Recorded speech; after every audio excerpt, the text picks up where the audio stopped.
কেন্দ্র কিংবা রাজ্য, মসনদের বঞ্চনার শিকার থেকেই যায় মানচিত্রের উত্তর দিকটা।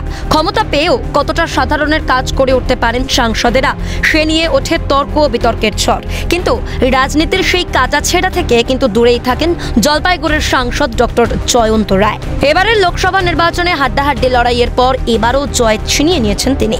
নির্বাচনে জয়লাভ তো হলো, এবার কেন্দ্রীয় মন্ত্রিসভায় ডক্টর জয়ন্ত রায়কে দেখতে চাইছে আপামর জলপাইগুড়িবাসী।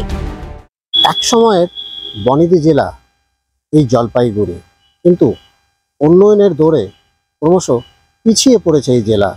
শিক্ষা থেকে স্বাস্থ্য সব ক্ষেত্রেই বারবার করে উঠেছে বঞ্চনার অভিযোগ।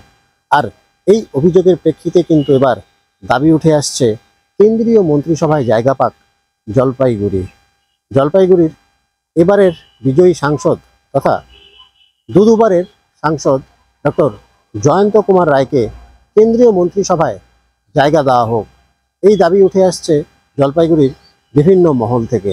এবং আমরা চাইছি, যেহেতু উনি একজন ডাক্তার, সেই জন্য সরাসরি চিকিৎসা ব্যবস্থার সঙ্গে যুক্ত, তাই চাইছি যে উনি স্বাস্থ্য দপ্তরের প্রতিমন্ত্রী এরকম কোনো একটা মন্ত্রিত্ব উনি পান, যাতে জলপাইগুড়িবাসী হিসেবে আমরা ভবিষ্যতে সুবিধাগুলো পাই।